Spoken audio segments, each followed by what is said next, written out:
창세기 25장 1절부터 11절까지 봉독해 드리겠습니다. 아브라함이 후처를 맞이하였으니 그의 이름은 그두라라. 그가 시므란과 욕산과 무단과 미디안과 이스박과 수아를 낳고 욕산은 스바와 드단을 낳았으며 드단의 자손은 아수르 족속과 르두시 족속과 르음미 족속이며 미디안의 아들은 에바와 에벨과 한옥과 아비다와 엘다아인이 다 그드라의 자손이었더라. 아브라함이 이삭에게 자기의 모든 소유를 주었고 자기 서자들에게도 재산을 주어 자기 생전에 그들로 하여금 자기 아들 이삭을 떠나 동방 곧 동쪽 땅으로 가게 하였더라. 아브라함의 향년이 175세라. 그의 나이가 높고 늙어서 기운이 다하여 죽어 자기 열조에게로 돌아가매 그의 아들들인 이삭과 이스마엘이 그를 마므레 앞 헷족속 소할의 아들 에브론의 밭에 있는 막벨라굴에 장사하였으니 이것은 아브라함이 헷족속에게서 산 밭이라. 아브라함과 그의 아내 사라가 거기 장사되니라. 아브라함이 죽은 후에 하나님이 그의 아들 이삭에게 복을 주셨고 이삭은 부엘라 헤로의 근처에 거주하였더라. 아멘. 네, 오늘 창세기 25장 말씀을 통해서 언약의 3대손이라는 제목으로 함께 은혜를 나누겠습니다. 서론으로 좀 생각해 볼 것은 출애굽기 23장 14절부터 17절에 보면 유대인의 모든 남자들은 하나님 앞에서 꼭 지켜야 할 3대 절기가 있었는데 그 첫 번째 절기가 맥추절이라고도 하고 칠칠절이라고도 하고 오순절이라고 부르는 그 절기가 있었습니다. 이 첫 번째 절기는 어떤 의미냐면 이스라엘 백성들이 광야의 길을 갈 때 그 광야에서 첫 곡식을 거둔 것을 기념하는 그런 절기를 지키는 거였어요. 아무것도 할 수 없는 그곳에서 하나님의 역사하심으로 첫 곡식을 거뒀다. 그것을 기념하는 그런 절기가 맥추절, 칠칠절, 오순절이라고도 합니다. 이 절기가 사도행전 2장에 이제 예수님이 오셔서는 오순절 날이 이미 이르매 이렇게 말하면서 그때 성령의 충만한 은혜가 임했죠. 성령 강림으로 완성하신 축복의 내용이 바로 맥추절이라고도 하고 칠칠절이라고도 하고 오순절이라고도 합니다. 그냥 그렇게 이해하시면 되겠어요. 두 번째 큰 절기는 유월절, 무교절이라고 하는데 하나님께서 애굽에서 출애굽할 때 바로 유월절 절기에 그 우슬초에다가 어린 양의 피를 문설주에 발랐을 때 죽음의 사자가 그 집은 넘어가고 피를 바르지 않은 집의 장자들은 다 죽는 그 일 때문에 결국 애굽의 바로왕이 손을 들고 이스라엘 백성들을 출애굽하도록 허락했죠. 그것을 기념해서 유월절을 지켰습니다. 이스라엘 유대인의 모든 남자들은 무교절이라고도 하죠. 그래서 이것은 어떤 의미냐면 예수님의 십자가의 죽음과 부활을 통해서 그리스도의 일이 완성된 것을 말합니다. 그리고 또 하나의 절기가 있는데 세 번째 절기가 수장절이라고도 하고 또 추수감사절이라고도 합니다. 그러니까 이 수장절, 추수감사절은 어떤 의미냐면 그 광야에서 아무것도 없는 곳에서 곡식을 거두어서 먹고 남는 것을 창고에 곡간에 들인 것을 기념하는 절기거든요. 이것은 전도와 선교의 의미도 있고 영원한 천국에 안식하는 천국의 비밀에 대한 의미도 있습니다. 그런데 안타까운 것은 오늘날 교회에서 보면 기독교에서 뭐 추수감사절이라든지 뭐 예수님의 뭐 십자가의 죽음과 부활을 기념하는 의식이라든지 뭐 세례라든지 아니면 뭐 맥주감사주일이라든지 뭐 이런 절기는 그냥 프로그램처럼 지나가고 있는 것을 보게 됩니다. 프로그램처럼 지나가고 있기 때문에 하나님의 중요한 응답의 시간표들을 놓치고 있는 게 아닌가 생각을 해봅니다.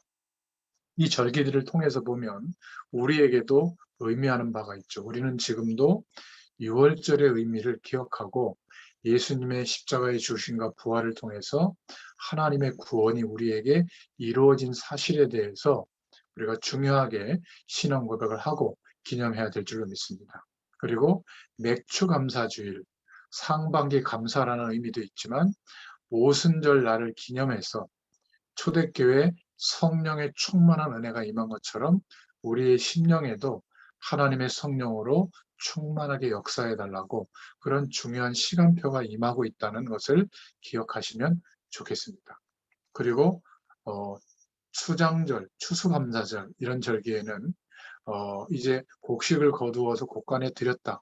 한 해 동안 지켜주셔서 감사하다. 이런 의미도 있지만 우리의 정말 가야 할 본향, 영원한 천국에 대한 확신과 보장을 생각하고 또 감사하는 그런 시간표도 놓치면 안 되겠습니다.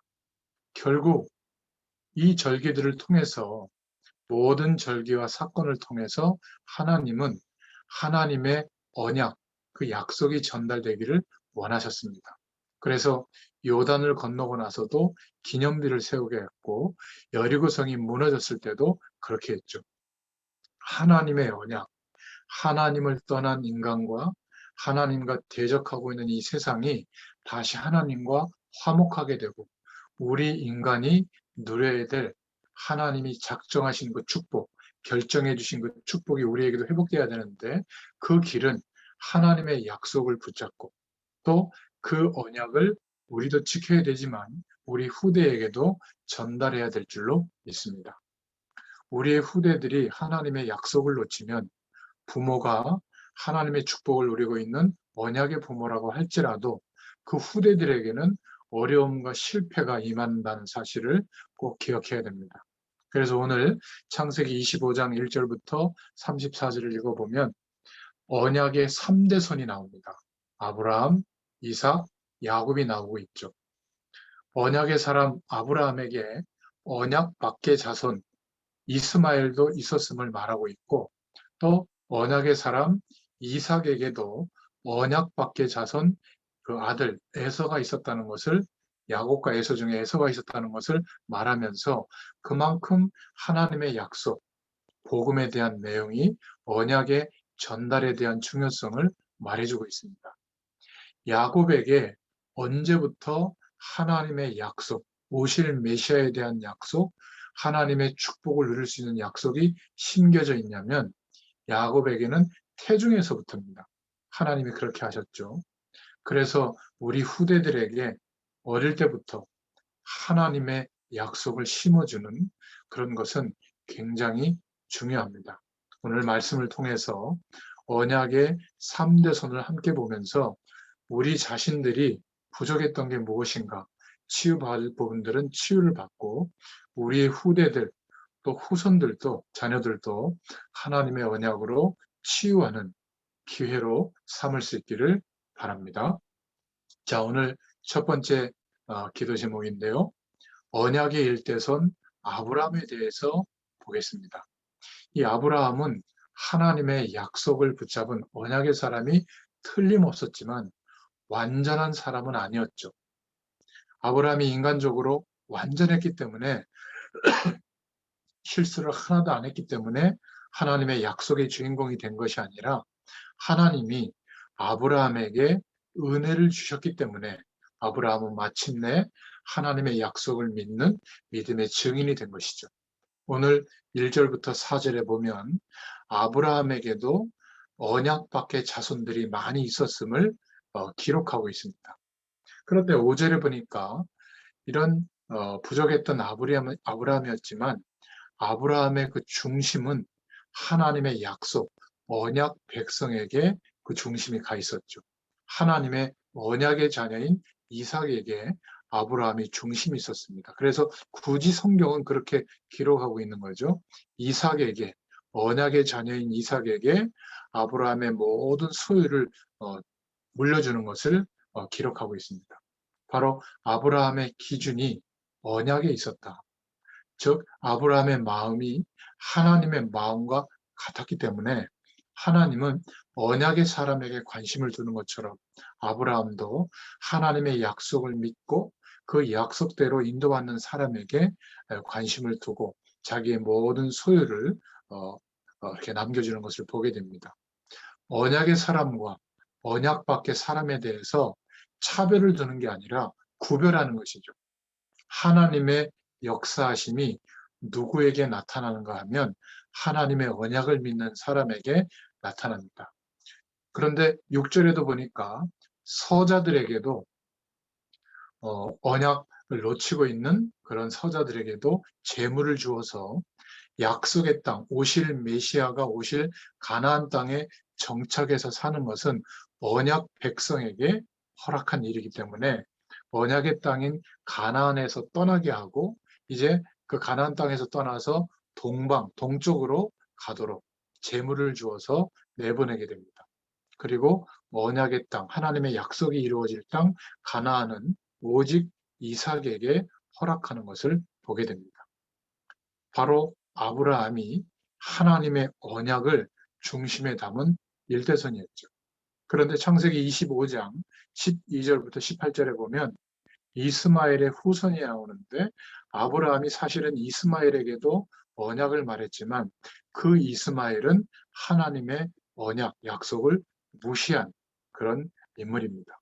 그래서 이스마엘의 후손들은 하나님의 언약적 축복에서 제외되는 것을 보게 되죠.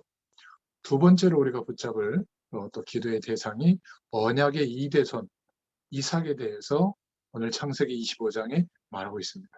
이 이삭은 하나님의 약속하신 대로 100세가 되어서 즉 아브라함에게 약속하신 지 25년 만에 이삭을 선물로 아브라함이 얻게 되죠. 그리고 창세기 22장 15절부터 19절에 보니까 이삭이 바로 하나님의 언약, 그 약속을 붙잡은 사람이라는 것을 확인하게 됩니다. 이삭 대신에 수양을 보내서 번제로 드리려고 할 때 대신 번제가 되게 하는 오실 메시아의 약속을 붙잡게 되죠. 그리고 창세기 24장 60절에도 보니까 이 이삭이 언약의 사람임을 확인합니다. 그리고 늘 하나님의 약속을 붙잡고 들판에서 언약 붙잡고 기도하는 그런 장면을 성경은 말하고 있죠. 결국 기도하다가 하나님의 약속의 그 전통성을 이어가는 자손을 얻게 됩니다. 여러분, 하나님의 말씀의 약속을 믿는 믿음이 없이 막 기도를 많이 하다가 뭔가를 체험하면 그냥 그거는 불건전 신비주의가 돼요. 막 기적을 바라고 획기적인 응답을 바라고 특별한 어떤 영적인 현상을 경험하는 것이 전부인 것처럼 하나님의 약속은 생각하지도 않고 우리 몸이나 육신적인 어떤 응답들이 오고 안 오고 거기에 매이게 되거든요. 그런데 하나님의 약속을 붙잡고 기도하면 하나님이 언약하신 대로 하나님이 주시는 성경적인 응답을 받게 됩니다. 그래서 언약의 이대손 이삭이 어떤 사람이었냐면 기도의 사람이었습니다. 그리고 하나님의 약속에 순종하는 순종의 사람이었죠. 창세기에 4명의 족장이 나오는데 아브라함, 이삭, 야곱, 요셉이 나오는데 이 4명의 인물들 중에 가장 하나님의 약속이 언약에 대한 확신이 확실했던 사람이 이삭입니다. 왜냐하면 자기 몸으로 희생제물 번제로 제단 위에서 드려질 뻔하다가 자기 대신 수양이 죽게 되는 그러면서 하나님의 임재를 경험하는 예수님이 이 땅에 오셔서 죽으시고 부활하시는 그 그리스도의 일에 대해서 자기 몸이 산제물로 될 뻔하다가 수양의 비밀을 알게 됐기 때문에 가장 하나님의 약속을 확신하는 사람이었어요. 그래서 이삭은 가나안 땅을 떠나지 않았습니다. 왜냐하면 오실 메시아가 오실 땅이라고 하는 약속을 붙잡고 그 땅에 굳건하게 거주하고 있었죠. 하나님의 약속에 대한 확신이 있기 때문에 그렇습니다. 그래서 이삭은 고생하는 장면이 별로 안 나와요. 세 번째 언약의 3대 손이 나오는데 오늘 25장에 야곱에 대해서 나옵니다. 이 야곱은 하나님의 약속이 태중에서부터 있던 사람이에요. 그래서 나중된 자가 나중된 자에게 하나님의 약속이 있었다는 것을 이삭도 알고 그 어머니도 알고 있었죠. 그래서 21절부터 23절에 보면 하나님이 야곱에게 태중에서부터 하나님의 언약을 심어주신 장면이 나옵니다. 제가 한번 보면 이삭이 그의 아내가 임신하지 못하므로 그를 위하여 여호와께 간구하매 여호와께서 그의 간구를 들으셨으므로 그의 아내 리브가가 임신하였더니 그 아들들이 그의 태 속에서 서로 싸우는지라 그가 이르되 이럴 경우에는 내가 어찌할꼬 하고 가서 여호와께 묻자온대 여호와께서 그에게 이르시되 두 국민이 내 태중에 있구나 두 민족이 내 복중에서부터 나누이리라 이 족속이 저 족속보다 강하겠고 큰 자가 어린 자를 섬기리라 하였더라. 바로 나중에 태어나는 야곱에게 하나님의 언약이 있다고 하는 것을 알게 하셨죠.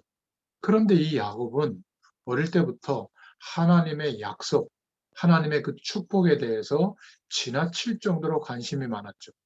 너무나 지나쳤기 때문에 혹시 장자에게 이루어지는 그 축복이 바로 형 에서에게 갈까봐 거짓말로 아버지가 돌아가시기 전에 아버지의 축복 기도를 받기 위해서 형이라고 속여서 막 털도 갖다 붙이고 사냥을 해갖고 와서 어머니가 요리해주는 그 요리를 갖다 바치면서 축복 기도를 막 가르치죠. 그리고 형에게도 장자의 권리를 넘겨라 이러면서 팥죽 한 그릇에 장자의 권리를 은근슬쩍 가져오기도 하고요. 너무 하나님의 언약, 하나님의 축복에 관심이 지나칠 정도로 있었기 때문에 하나님이 하나님의 때가 되면 이루시는데 그 하나님의 시간표를 기다리지 못하고 자기의 얕은 수를 써서 인본주의를 썼던 그런 사람입니다. 그래서 야곱은 늘 하나님의 역사도 봤지만 험악한 일들도 많이 겪게 되죠. 그러나 야곱은 기도의 비밀을 가지고 있었죠. 드디어 외삼촌 라반의 집에 피신해 있다가 다시 많은 축복을 받고 돌아올 때 야복강가에서 천사와 씨름하는 그런 기도를 통과하면서 이제 전적으로 하나님을 바라보는 기도의 비밀을 회복하게 됩니다. 그런데 이 언약의 3대 손에 야곱의 인생이 축복받을 때 바로 거의 비슷한 쌍둥이 형 같은 그 에서는 하나님의 축복이 임한 장자의 특별한 고난을 팥죽 한 그릇에 맛바꿀 만큼 하나님의 약속, 하나님의 축복에 대해서 관심이 없었습니다. 그래서 성경은 아브라함과 이삭과 야곱을 중심으로 하나님의 약속이 전달되도록 언약의 3대 선으로 축복하고 있는 것을 오늘 창세기 25장에 말하고 있는 겁니다. 자, 그러면 마지막 결론적으로 왜 성경이 하나님의 약속을 이어가는 언약의 3대 선을 말하고 있는가? 그것은 우리가 가지고 있는 영적인 문제. 이게 뭐죠? 태어나면서부터 하나님과 함께하는 축복을 누릴 수 없는 죄와 사망의 법 아래 하나님을 떠난 상태로 영원한 하나님을 만날 수 없는 사망 안에서 출생해서 살아가고 있는 문제. 그래서 물과 함께 있을 때 물고기는 자기의 존재가 생명이 유지되는데 물 밖에 있으면 죽은 존재와 마찬가지잖아요. 영적 존재인 우리는 영원한 하나님을 만나야 하고 함께하는 축복 속에서 살아야 되는데 모르게 된 겁니다. 그러니까 돈, 명예, 건강, 행복한 가정, 성공할 수 있는 중요한 답들 이런 것만 추구하는데 그것이 없어서 불행하다고 생각하지만 다 가지고 있는 사람도 많잖아요. 그런 사람들은 훨씬 더 불행합니다. 왜냐하면 이제 그 다음 인생의 답을 찾을 게 없거든요. 너무 최선을 다해서 살았는데. 아니 40년, 50년, 60년 그 정도 열심히 인생을 살았으면 내 심령 하나는 행복해야죠. 그런데 인간은 영적 존재이기 때문에 하나님을 만나기 전까지 하나님과 함께하는 영적 축복이 임하기 전까지는 답이 없습니다. 그래서 허무해지고 괴로운 거거든요. 근데 그거를 돈 때문이라고 생각하고 어려운 조건 때문이라고 생각하고 사람 때문이라고 생각하면 그 문제가 해결돼도 답이 없는 겁니다. 그래서 마약을 하게 되고, 그래서 타락을 하게 되고, 그래서 방황하게 되는 거죠. 정신적인 어려움이 그때부터 들이닥치게 되는 겁니다. 그래서 생기는 우리의 노력과 열심으로 해결되지 않는 영적인 문제는 바로 이미 내가 잘못해서가 아니라 부모로부터, 조상으로부터 이 영적인 문제가 계속 전달돼서 나에게까지 와서 정착된 사실이라는 것을 기억해야 됩니다. 우리가 살아가면서 겪고 있는 해결하지 못한 이 영적인 어려운 문제는 반드시 자녀들에게 전달됩니다. 이것을 모르고 영어 공부시키고 공부 잘하게 하고 달란트를 키우고 재능을 키우고 좋지만 영적인 문제부터 해결해 줘야 되거든요. 해방받도록 도와줘야 됩니다. 예수님을 그리스도로 믿고 영접하는 이것이 별것 아닌 것 같아도 영적인 문제에서 이제 내 대에 왔던 영적인 문제가 끝나는 거거든요. 우리 후대들에게는 하나님이 함께하는 축복이 전달되는 시작이 되는 겁니다. 그러니까 아브라함이 자기 아내를 누이라고 속였던 그 영적인 문제가 이삭에게도 그대로 전달이 돼서 아마 이삭의 부인 리브가도 예뻤나 봐요. 자기가 부인 때문에 죽게 될까 봐 또 누이라고 속이는 영적인 문제가 그대로 전달이 돼요. 우리는 예수 그리스도로 말미암아 끝내야 될 줄로 믿습니다. 창세기 12장, 창세기 22장에 보면 아브라함이 믿음으로 순종하는 장면이 나와요. 그런데 그 축복이 영적 문제도 그대로 전달이 되지만 믿음으로 하나님의 약속, 말씀에 순종하는 그 전통도 그대로 이삭에게 전달되고 있음을 기억해야 됩니다. 아브라함의 실패하는 모습, 불신앙하다가 또 살아갔던 모습, 그런 모습이 이삭과 이스마엘에게 그대로 전달되고 있음을 기억해야 됩니다. 그래서 우리 자신의 믿음이 너무 중요합니다. 언약의 3대 손에 대해서 말씀하고 있는 오늘 창세기 25장의 말씀을 읽어보면서 우리에게 남겨져 있는 영적인 문제가 무엇인지 발견이 된다면 이 시간 예수 그리스도의 이름으로 완전히 치유받을 수 있기를 축원드립니다. 더 이상 그것은 나의 문제가 아니다. 내가 예수님을 그리스도로 믿는 순간에 그런 문제 때문에 고통당해야 될 나는 예수님과 함께 죽은 존재로 인정하시는 순간, 나도 그 사실을 믿는 순간 해방되게 됩니다. 아, 그런 문제가 나를 힘들게 하는 게 아니었구나. 그 문제를 가지고 사단이 속이고 있는데 사단이 그때 떠나게 됩니다. 그리고 예수님과 함께 이제는 영원한 부활의 몸, 생명으로 거듭나서 이제는 사망 안에 있을 때는 하나님께서 성령으로 찾아오셔서 함께 할 수 없었는데 이제는 영원한 생명이 회복되어진 우리에게 하나님께서 거룩한 영, 성령으로 찾아오셔서 함께 하시는 그 순간부터 우리에게 있는 모든 영적 문제는 치유가 되고 회복되는 하나님의 은혜가 회복되는 역사가 있게 될 줄로 믿습니다. 그래서 영적인 문제는 이미 조상 때부터 온 것이라는 것. 나는 왜 이런 어려움들을, 문제들을 이기지 못했는가? 그 영적인 어려움들을 이길 수 있을 만한 하나님의 언약, 예수님이 그리스도 되어주신 하나님의 영원한 약속, 이 언약을, 언약적 축복을 모르고 있었기 때문에 그렇습니다.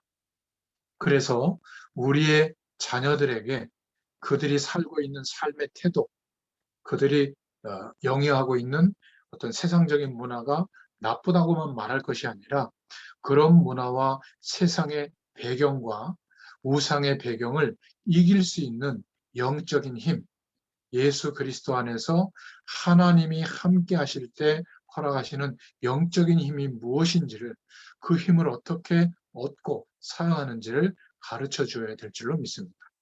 하나님의 약속을 붙잡고 말씀을 붙잡고 하나님을 바라볼 때마다 하나님이 그 힘을 허락해 주시는 줄로 믿습니다.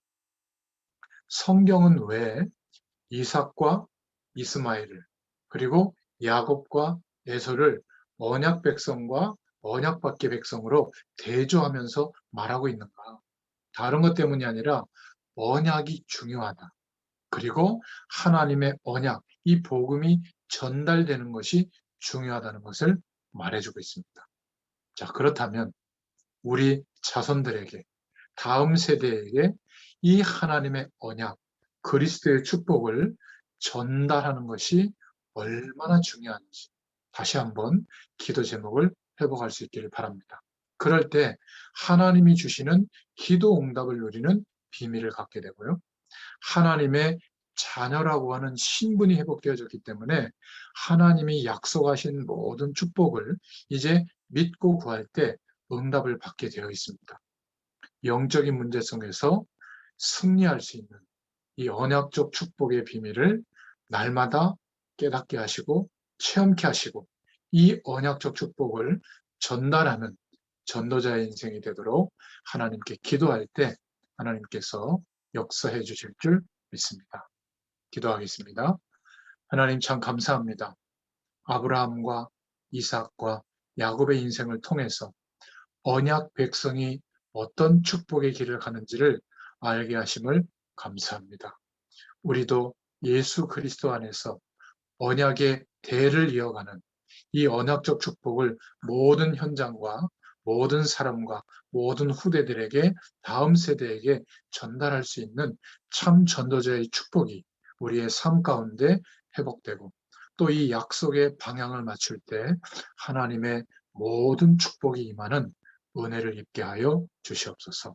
한 주일 동안에도 함께 하실 줄 믿사옵고 예수님의 이름으로 간절히 축복하옵고 기도하옵나이다. 아멘. 감사합니다.